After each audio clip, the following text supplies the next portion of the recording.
Hermanos, es un placer para mí estar aquí esta mañana, compartiendo, como le dije, la escritura. Hay dos cosas de las cuales yo no me puedo acostumbrar, y es la de los lentes y la de no comer. Pero vamos a ver cómo hacemos, porque no más no puedo. Pero bueno, estamos en nuestra serie, no sé si lo pusieron, pero seguimos en la serie Cristo es suficiente.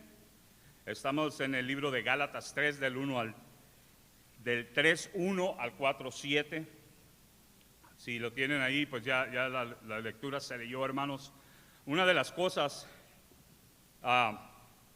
que es triste, estar en una cárcel, estar separado de nuestros hijos, de la gente que queremos, y cuando alguien cae preso, pierde todos sus derechos. Cuando es arrestado, normalmente lo separan a uno, lo ponen en un cuarto sin poder hablar con nadie. Ahí, hermanos, es donde muchas personas, especialmente hombres, hasta lloran. Y hay algunos que hasta de Dios se acuerdan y le empiezan a hacer promesas a Dios. Así me contaron. Alguien me contó esa historia. Pero es más triste, hermanos, ver hermanos y hermanas que están encerrados en una cárcel que ellos mismos se hacen, se producen, a causa de rituales, a causa de cosas que nos han enseñado nuestros padres a seguir. Muchos decimos que somos libres. Muchas veces decimos, a mí yo hago lo que yo quiero. Pero en realidad, hermanos, son los que estamos más atados y encerrados. ¿Sí? Una de las cosas más grandes que eso nos sucede es porque en realidad, gracias, porque en realidad, hermanos, nunca hemos experimentado la libertad. Sí, el pastor Josías normalmente acostumbra a preguntarme, ¿cómo estás, hermano? Y yo siempre le contesto, más o menos, porque he estado un poquito medio de salud, y llevo como 2-3 meses que ya se me ha estado olvidando cómo se siente uno bien. Y es la misma razón de eso, de que nunca hemos experimentado lo que es la libertad en Cristo. Voy a darme la vuelta porque si no se me va a tirar agua. No se nota mi nerviosismo, ¿verdad?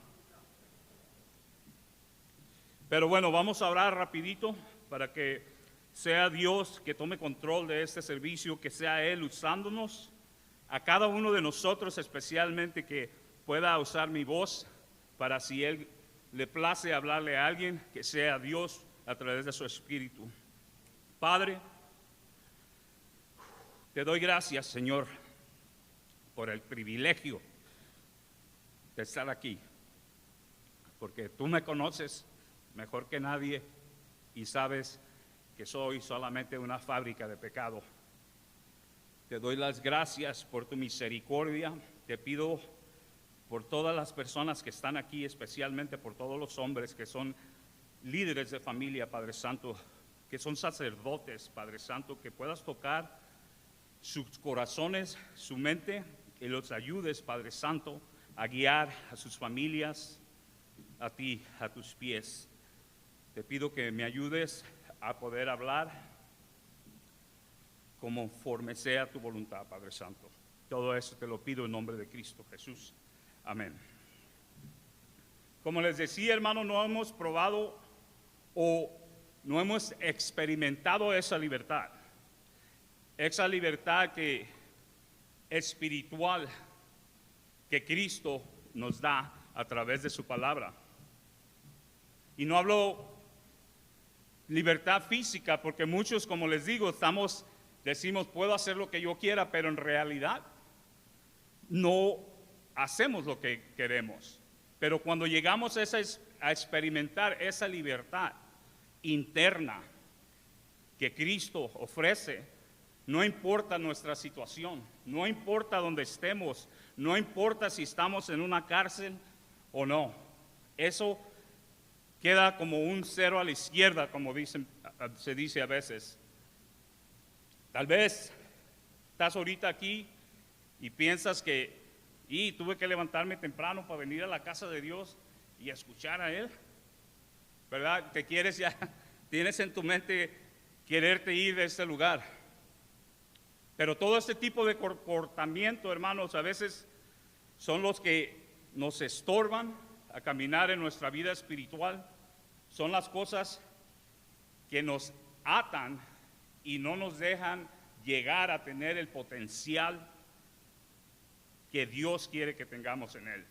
Un potencial total que debemos alcanzar en nuestra madurez espiritual. Y es por eso que Pablo escribe a los Gálatas, porque como hemos estado estudiando en esta serie de Cristo es suficiente, como también la podemos llamar libres en Cristo, ¿verdad? Yo al mensaje casi no me gustan los títulos, pero el título de este mensaje yo le puse niños de Dios o hijos de Dios. En los tiempos de Pablo había también un grupo de judíos que se llamaban los judaizantes, los cuales vinieron a la iglesia de Galacia, las cuales Pablo había establecido en su primer viaje misionero. Estos judaizantes engañaban a los Gálatas diciendo que el evangelio de Pablo no era de confianza, que no era de confiar y que tenían que circuncidarse para ser completamente salvos.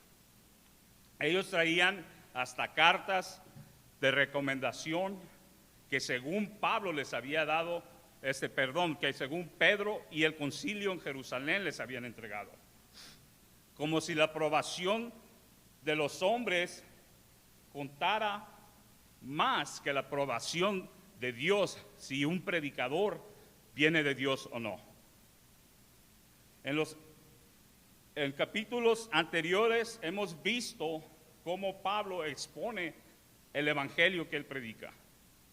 El evangelio de Pablo se centraba en Cristo, en su muerte, en su sepultura y en su resurrección. Primera de Corintios 15, 3 al 4 dice, porque primeramente os he enseñado lo que asimismo recibí, que Cristo murió por nuestros pecados conforme a las Escrituras, y que fue sepultado y que resucitó al tercer día conforme a las Escrituras. Las Escrituras respaldaban el evangelio de Pablo, y esas mismas Escrituras deben respaldar lo que nosotros en este ministerio hablamos aquí. Voy a ver si les puedo explicar un poquito los capítulos, esto en cuatro breves puntos, cortitos.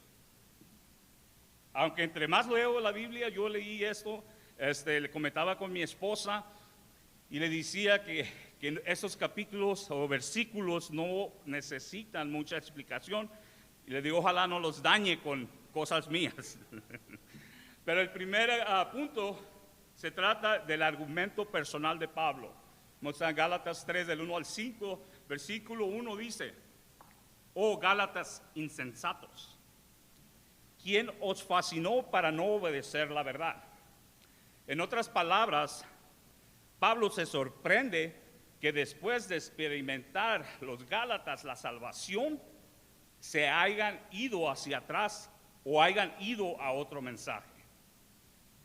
Fue a Cristo y a Él crucificado el que Pablo les predicó a los Gálatas. Y fue con una gran efectividad que Él les predicó que los Gálatas casi miraban a Cristo crucificado en la cruz.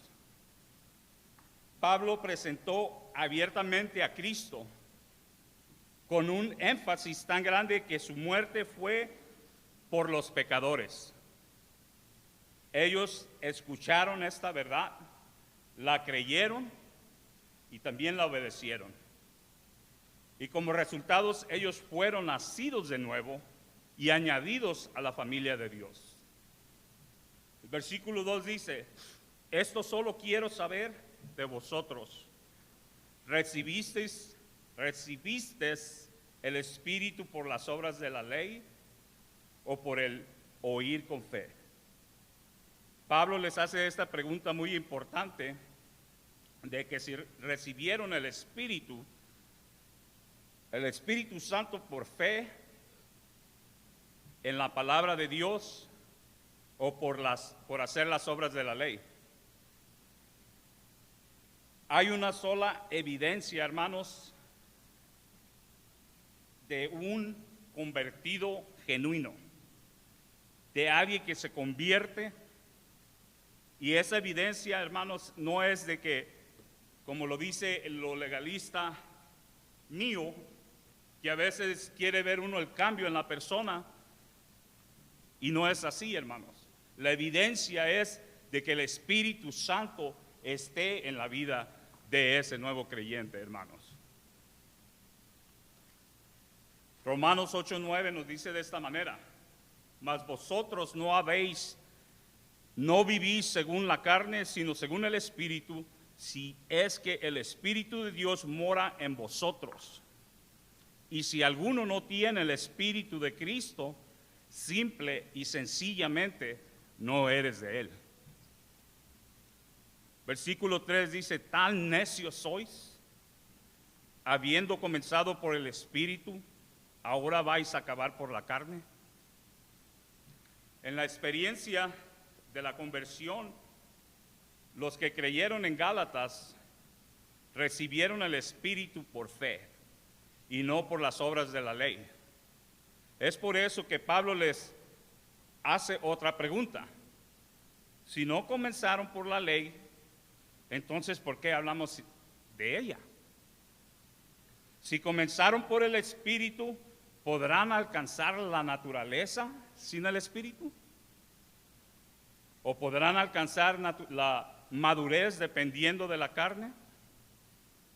La palabra carne aquí no se refiere al cuerpo, hermanos, sino que a la antigua o vieja naturaleza del creyente, en donde sea que la Biblia habla de la carne, usualmente es algo negativo, está hablando negativamente, como lo dice en Romanos 7:18, dice: y yo sé que en mí, esto es en mi carne, en la vieja naturaleza, no mora el bien, porque el querer el bien está en mí, pero no el hacerlo.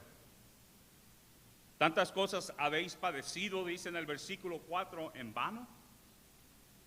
Si es que realmente fue en vano, padecido,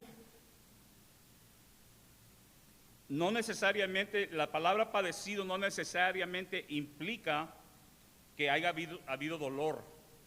En sí, la palabra griega que se usó aquí es básica y simplemente significa experimentar. Todo lo que ellos experimentaron en el tiempo de su conversión. Pablo la usa para describir las experiencias personales de la salvación en Cristo. Tantas cosas se refiere a todas las bendiciones de Dios, Cristo y el Espíritu Santo. En Hechos 8:13 nos habla de esta manera, lo dice: también creyó Simón mismo, y habiéndose bautizado, estaba siempre con Felipe, y viendo las señales y grandes milagros que se hacían, estaba atónito. Y eso había pasado con los Gálatas de esa misma manera. Ellos miraban las señales, miraban los milagros que se hacían. El versículo 5 dice: aquel pues que os suministra el Espíritu y hace maravillas entre vosotros, ¿lo hace por las obras de la ley o por el oír con fe? Aquí Pablo, al decir aquel, se está refiriendo a Dios Padre. como el que ministra al Espíritu y hace milagros entre ellos. Es el mismo Espíritu Santo quien entra y hace morada en el creyente en su conversión. Y continúa trabajando por medio de él, a través de él, así para que así todo el cuerpo de Cristo sea construido. En Colosenses 2:19 nos dice, y no haciéndose de la cabeza, en virtud de quien todo el cuerpo, nutriéndose y uniéndose por las coyunturas y ligamentos, crece con el crecimiento que da Dios. Y así llegamos al punto número 2, el argumento de Pablo escriturario. Sí, versículo 6 dice, así Abraham creyó a Dios y le fue contado por justicia. Sabed, por tanto, que los que son de fe, estos son hijos de Abraham. Aquí Pablo se cambia de experiencias subjetivas a evidencia objetiva en la palabra de Dios. Los judaizantes apuntaban a Abraham como el padre de ellos, el padre de los judíos, como su ejemplo, pero Pablo hacía lo mismo. Él ponía a Abraham como ejemplo de él también y les hace una pregunta. ¿Cómo fue salvo Abraham? Por fe. Y todos los que confían en Cristo son hijos de Abraham, el padre de los creyentes. Romanos 4 del 1 al 8 nos dice, ¿qué pues diremos? ¿Qué halló Abraham, nuestro padre, según la carne? Porque si Abraham fue justificado por las obras, tiene de qué gloriarse, pero no para con Dios. Porque ¿qué dice la Escritura? Creyó Abraham a Dios y le fue contado por justicia. Pero al que obra no se le cuenta como salario, como gracia, sino como deuda, ni como gracia, sino como deuda. Mas al que no obra, si no cree en aquel que justifica al impío, su fe le es contada por justicia. Como también David habla de la bienaventuranza del hombre quien Dios atribuye justicia sin obras, diciendo, bienaventurados aquellos cuyas iniquidades son perdonadas y cuyos pecados son cubiertos. Bienaventurado el varón a quien el Señor no inculpa de pecado. En el versículo 8 nos sigue diciendo la Escritura, previendo que Dios había de justificar por la fe a los gentiles, dio de antemano la buena nueva a Abraham diciendo, en ti serán benditas todas las naciones. De modo que los de la fe son bendecidos con el creyente Abraham. Estos dos versículos, que es el versículo 8 y el versículo 9, están citando a Génesis 12:3, donde Dios prometió bendecir a los gentiles a través de Abraham, lo que quiere decir que judíos y gentiles son salvos exactamente de la misma manera, por fe en Jesucristo. El evangelio de Abraham el evangelio que Abraham creyó no fue el evangelio pleno que hoy predicamos hoy en día. El evangelio que Abraham creyó era solamente el de las buenas nuevas, que Dios le bendeciría y haría una nación poderosa. Abraham creyó a la promesa y esta fe le fue contada por justicia. Versículo 10 dice, porque todos los que dependen de las obras de la ley están bajo maldición. Pues escrito está, maldito todo aquel que no permaneciere en todas las cosas escritas en el libro de la ley para hacerlas. La salvación jamás podrá venir por la obediencia a la ley, porque la ley trae maldición y no trae bendición. Aquí Pablo nos cita a Deuteronomio 27:26, donde nos dice: maldito el que no confirmare las palabras de esta ley para hacerlas. La ley demanda obediencia en todas las cosas escritas en ella. La ley no es el buffet chino donde acostumbramos ir después del servicio y solamente escoger lo que nos gusta. Santiago lo dice de esta manera en Santiago 2:10: porque cualquiera que guardare toda la ley, pero ofendiere en un punto, se hace culpable de todos. Y por la ley ninguno se justifica para con Dios.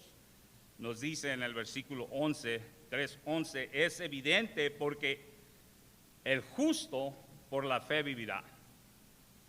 Aquí Pablo también nos cita a Habacuc 2:4, donde dice: mas el justo por su fe vivirá. Este versículo también lo encontramos en Romanos 1:17, Hebreos 10:38. Este versículo es tan rico que a Dios le plació ponerlo 3 veces en el Nuevo Testamento. Versículo 12 Dios dice: y la ley no es de fe, sino que dice: el que hiciera estas cosas vivirá por ellas. Este versículo nos está citando el Levítico 18:5. Por tanto guardaréis mis estatutos y mis ordenanzas, los cuales haciendo el hombre vivirá en ellos. Hay una gran diferencia, hermanos, en hacer y creer.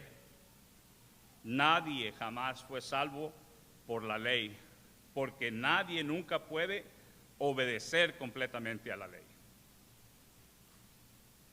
Versículo 13 nos dice, y 14: Cristo nos redimió de la maldición de la ley, hecho por nosotros maldición, porque escrito está: maldito todo aquel que es colgado en un madero, para que en Cristo Jesús la bendición de Abraham alcanzase a los gentiles, a fin de que por la fe recibamos la promesa del Espíritu.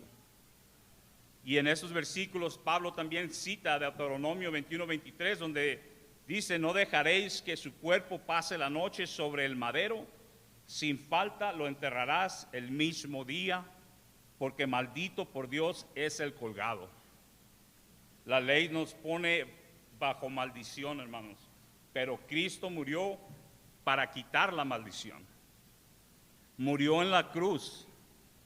Primera de Pedro 2:24 nos dice: quien llevó él mismo nuestros pecados en su cuerpo sobre el madero, para que nosotros, estando muertos a los pecados, vivamos a la justicia, y por cuya herida fuisteis sanados. Fuimos sanados. Punto número 3, el argumento lógico de Pablo, o el argumento lógico de la ley.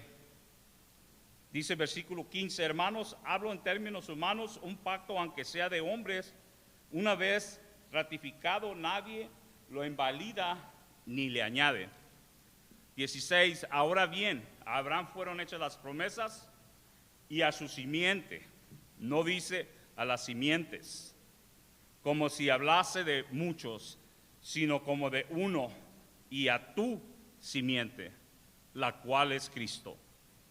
17 dice: esto pues digo, el pacto previamente ratificado por Dios para con Cristo, la ley que vino 430 años después, no lo abroga, ni lo invalida, ni invalida la promesa, porque a la herencia es por la ley, porque si la herencia es por la ley, ya no es por la promesa, pero Dios la concedió a Abraham mediante la promesa. Entonces, ¿para qué sirve la ley? Fue añadida a causa de las transgresiones hasta que viniese la promesa a quien fue hecha la promesa, la simiente de quien fue hecha la promesa, y fue ordenada por medio de ángeles en mano de un mediador. Y el mediador no es de uno solo, pero Dios es uno. Luego, la ley es contraria a las promesas de Dios en ninguna manera, porque si la ley dada pudiera vivificar, la justicia fuera verdaderamente por la ley. Mas las Escrituras lo encerró todo bajo pecado, para que la promesa, que es por la fe en Jesucristo, fuese dada a los creyentes. Pero antes que viniese la fe, estábamos confinados bajo la ley, encerrados para aquella fe que iba a ser revelada. De manera que la ley ha sido nuestro ayo para llevarnos a Cristo, a fin de que fuésemos justificados por la fe. Pero venida la fe, y no estamos bajo ayo, bajo un instructor, bajo un guía, pues todos sois hijos de Dios por la fe en Cristo Jesús. Porque todos los que habéis sido bautizados en Cristo, de Cristo estáis revestidos. Ya no hay judío ni griego, no hay esclavo ni libre, no hay varón ni mujer, porque todos vosotros sois uno en Cristo Jesús. Y si vosotros sois de Cristo, ciertamente el linaje de Abraham sois, y herederos según la promesa. Todos los argumentos de Pablo son lógicos, pero el argumento particular aquí depende del razonamiento. Al comparar la ley con un contrato humano.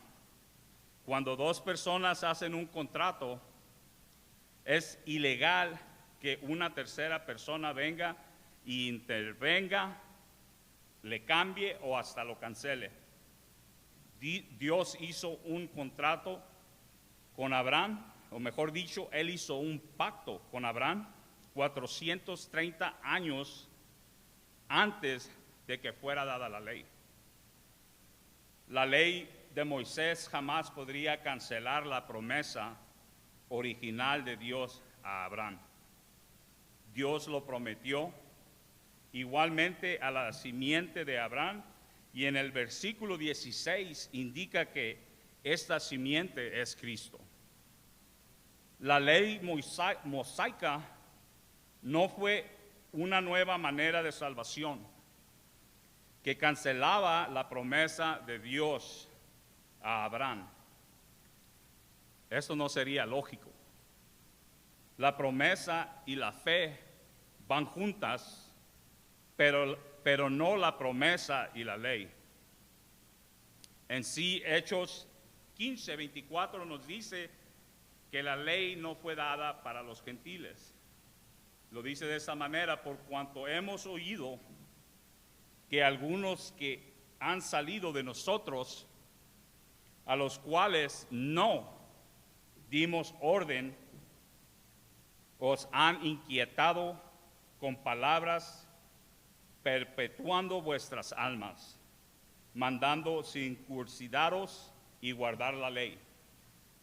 En otras palabras, el concilio de Jerusalén no había aprobado a nadie para poder y hacer cambios como los judaizantes decían a los gálatas. La ley moral ya estaba en el corazón de los gentiles. Romanos 2:15 lo dice de esa manera: mostrando la obra de la ley escrita en sus corazones, dando testimonio su conciencia y acusándoles sus razonamientos. La ley fue añadida y no era un sustituto en lugar de la promesa de Abraham. Porque, hermanos, si hubiera una ley que salvara a los pecadores, Dios hubiera librado a su Hijo usando esa ley en vez de una cruz. No sé tú, hermano, pero en mi caso, yo no conocí de la ley hasta después que vine a Cristo, después que Jesucristo tuvo misericordia de mí.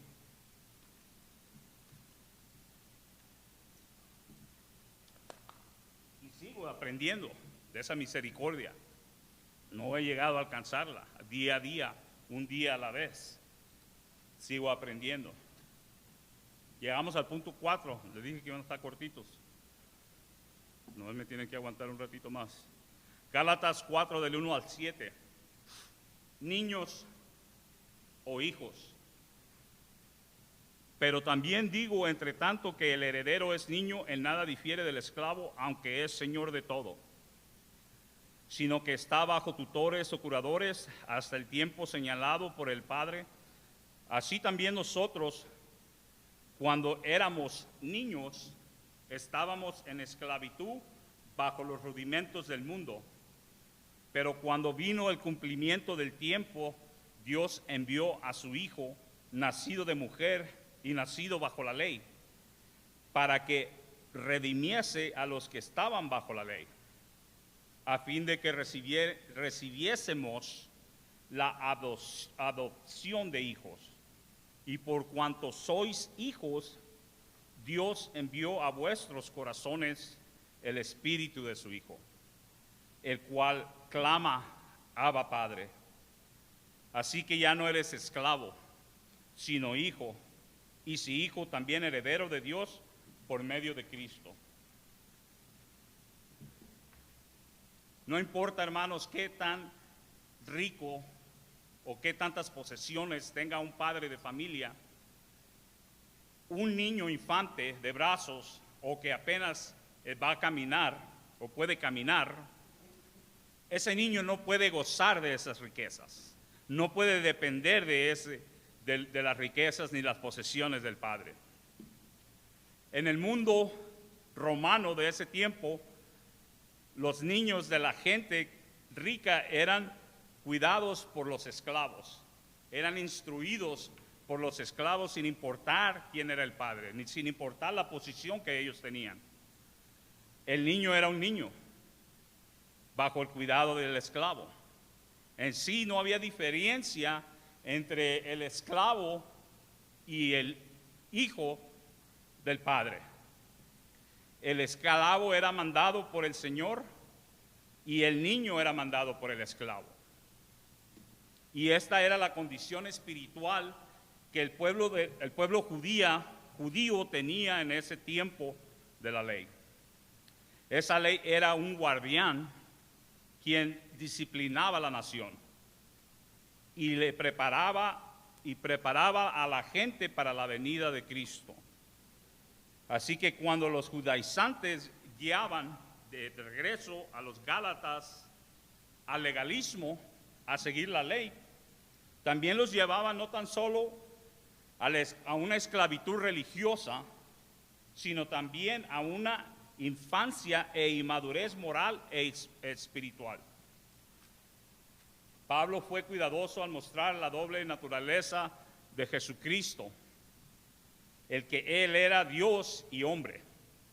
Como Dios, Jesús salió del Padre, lo podemos ver en Juan 16:28, pero como hombre Él fue hecho de una mujer. La promesa antigua nos dice que el Redentor sería de la simiente de la mujer. Génesis 3:15. Pablo nos ha dicho quién vino, el Hijo de Dios. Nos ha dicho cuándo vino, cuando estábamos en esclavitud bajo la ley. ¿Y por qué vino? Para redimir a los que están bajo la ley. Los hijos tienen padre, mientras los esclavos tienen un señor. Cuando un pecador confía en Cristo, él recibe el Espíritu Santo en él. Y el Espíritu Santo le dice que es un hijo de Dios Padre. En Romanos 8:15 y 16 dice: pues no habéis recibido el espíritu de esclavitud para estar otra vez en temor, sino que habéis recibido el Espíritu de adopción, por el cual clamamos, Abba Padre. El Espíritu mismo da testimonio a nuestro espíritu de que somos hijos de Dios. El hijo obedece por amor, mientras que el esclavo obedece por temor. ¿Cuál es la conclusión de todo esto, hermanos? Es que la salvación no depende de las promesas que nosotros le hacemos a Dios, sino de la salvación depende de las promesas que Dios nos ha hecho a nosotros. ¿Y cómo lo podemos aplicar a nuestras vidas? Fácil, conociendo la voluntad de Dios a través de su palabra y constante comunicación con Dios Padre, negándonos a nosotros mismos, tomando nuestra cruz diariamente. Hermanos, aquí en este ministerio te hablamos de Jesús, y no es simple y sencillamente porque no queremos que mueras sin Cristo, sino porque nuestra pasión más grande es de que aprendas a vivir con Cristo en tu corazón. Ojalá que nunca confundamos el contenido y la intención del Evangelio, hermanos, porque el Evangelio no es seguir a Cristo e imitar su vida, sino que recibir a Cristo por fe y permitirle que Él nos haga libres. Así que si todavía no has tomado ese paso de fe, hermano, de aceptar a Cristo en tu corazón, deja que hoy sea el día de tu salvación. Te aseguro que Cristo es suficiente para todas tus necesidades. Amén. Oremos, hermano. Vamos a orar. Padre, te doy gracias por ese día. Te doy gracias por tu palabra. Te doy gracias por lo que estás haciendo aquí en este ministerio. Te doy gracias por la bendición y la aprobación que pones en cada uno de nosotros sin merecerla. Porque no merecemos estar aquí, Padre Santo, pero a ti te plació traernos y ponernos en donde estamos. Ahora te pido, Padre Santo, que nos ayudes, Señor, a crecer en ti y aprender de ti y permitir que seas tú que nos haga libre y nos complete la vida. Te doy gracias nuevamente. Todo esto te lo pido en nombre de Cristo Jesús.